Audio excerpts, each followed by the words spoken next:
Hello, this video is going to be about finding a confidence interval for the difference in two means when the groups are independent. There's no pairing. Okay. So suppose I time how long it takes me to get to work in minutes going two different routes. I track the one-way travel times for 41 days, flipping a coin to decide which route to take, which should randomize the selection. Now, let's go ahead and label. So the trait is the time, and it's a numerical trait. Okay, and then the population is the days. How many days, basically I'm looking at the time, the average time for all the days that I go to work. Okay, and then you probably want to pause the video right now and go ahead and put these values into, let's say, list 1, and these values into list 2 in your TI calculator. All right. Now we will go ahead and proceed. So we're first going to go ahead and check conditions. Okay. So when you check conditions, hopefully what you'll find when you do your box plot,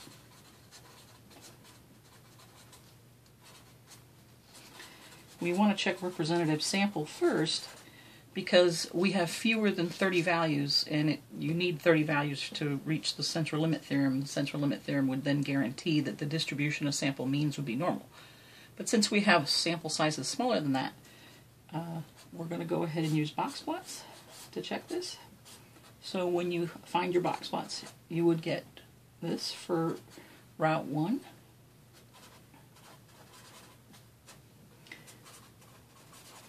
We'll do both here. This would be 37, 40, and 47. Now this box plot looks really nice. There are no outliers. It looks fairly symmetric, so that's very good. And for route 2, it's a little bit skewed to the left, but hardly noticeable. No outliers. Also looks very, very good.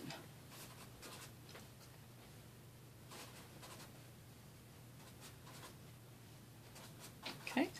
So here then we can say that both box plots are approximately normal. So the original populations from which they come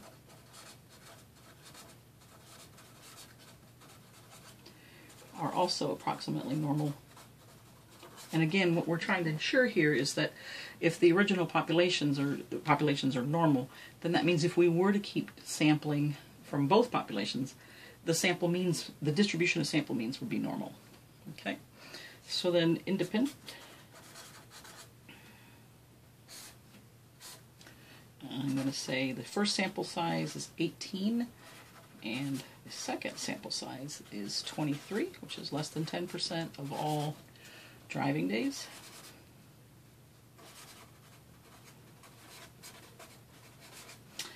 And certainly this was random sampling.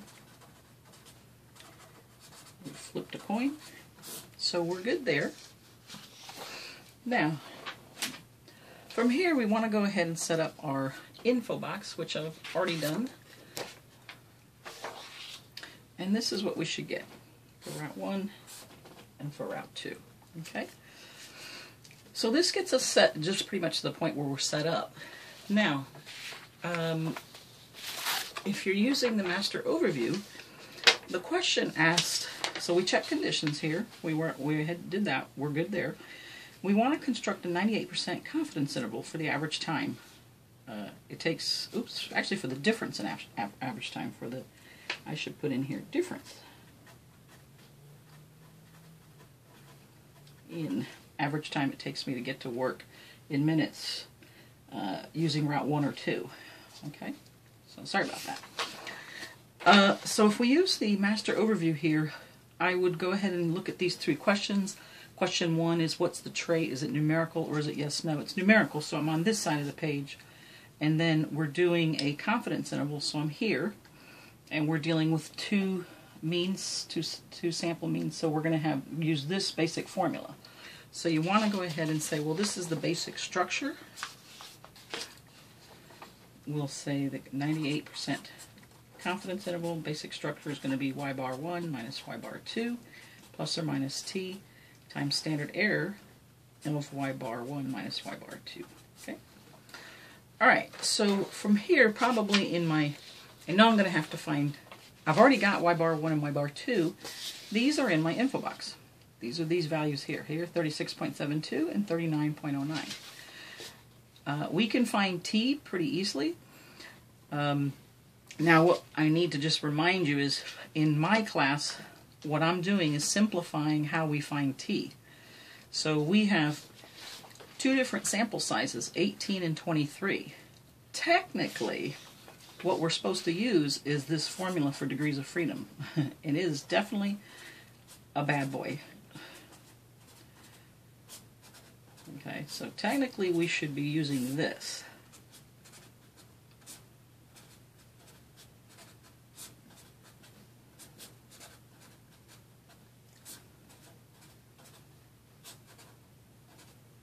All right, but instead of using this, I'm just using the smaller sample size. All right, I'm looking at which is the smaller sample size, and we're going to use the degrees of freedom of the smaller sample size. So instead of using this, what we're going to do is say, oh, okay, well, between 18 and 23, 18 is smaller, so we're going to say degrees of freedom is 18 minus 1, 17. And then look up the 98% confidence. So in our T multiplier sheet, we're going to go 98% confidence up this column until we cross it with 17. And we're going to get the multiplier 2.567 right there. Okay. So we're going to have T equals 2.567. Okay. And then we still also, so in this we found almost everything except for standard error. Remember, the standard error formulas are below here in the hypothesis test, so we're using this standard error formula right here. Okay, so let's go ahead and do that. So the standard error of the difference in the sample means. Okay, and again, remember, this is just part of the name. This is saying, what is it I'm taking the standard error of? I'm taking the standard error of the difference in the sample means. Right? That's what that's saying. And the formula for that is S1 squared over N1 plus S2 squared over N2. And so again, I just pull these values down from my info box. So here S1 is 4.73, it'll go here. S2 is 4.28, it'll go here. N1 here, N2 here, and then we're just going to square and do everything, all the arithmetic as it says. So 4.73 squared divided by 18 plus 4.28 squared divided by 23, all that under the, and then take a square root. Okay. Now, if we do all that, we're going to get 1.43. All right. Now, that's going to be the standard error I'm going to use. So now let's go back to actually putting all this into to construct our confidence interval. So again, most of this now is really just coming from this page. So y bar 1 is 36.72, y bar 2, 39.09. So I'm doing this, plus or minus. And the parentheses here are really just to talk about what it is we're actually measuring, the difference in the sample means. It isn't really necessary. Plus or minus, and then we have our T multiplier, 2.567. Right? Times now the standard error, which we found to be 1.43. Okay, now it's a matter of just doing the arithmetic. So we'll have here, if we go through all of this, we'll end up having, let's see here, negative 2.37 plus or minus 3.6708, and then that'll come out to be negative 6.0408 to 1.3008. So here what we notice is we've gone from a negative to a positive number. So we did capture 0. 0, right? Because on a number line you have negative numbers, positive numbers, and then 0 in the middle. So if I went from a negative to a positive number, I had to capture 0. Okay. So at this point, our sentence is going to be with a 98% confidence. The difference, because that's what we're measuring,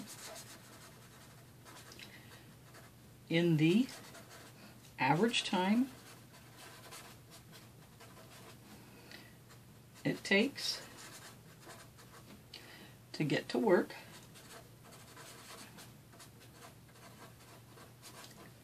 using Route 1 versus Route 2 is between, and I'm just going to round, -6 to, let's say, 0.0 to positive 1.3 minutes. Okay. And again, remember, we have to actually tell somebody what difference we got, and they're supposed to be educated to know that we caught 0, and therefore there is no average difference in the two groups, or in this case, in the average time that it takes to go Route 1 or Route 2. So really, there'd be no benefit to going one route or another. Okay. Now, the only other extension I want to do here is reverse the order and show you that you would get the same conclusion, certainly, and almost the same numbers, just obviously they get switched in terms of the signs. So if I reverse the order, I would do y bar 2 minus y bar 1 plus or minus t times standard error, right? Remember, the other stuff is just what we're finding the standard error of, but we're just using standard error. So here we would say 39.09 minus 36.72 plus or minus 2.567 times 1.43. And again, they're all the same numbers, so the only difference is we would get a negative 1.3008 to a positive 6.0408. Again, we're going from a negative to a positive number. We capture 0, so we would write the same statement. The only difference is, you could say, the difference in the average time it takes to get to work using Route 2 versus Route 1 is between, and you would have here negative 1.3 to positive 6.0 minutes. That's it. Okay. I think that takes care of it. The only last comment I want to make is when you're writing these sentences, normally you should never have negative values presented to your audience. In this case, this is the only case when I say this. I mean, when you capture 0 and you go, therefore, from a negative to a positive value, that's the only time you should have a negative number. One of the numbers will be negative. That's the only time you should use a negative in your sentence. Thanks so much for listening.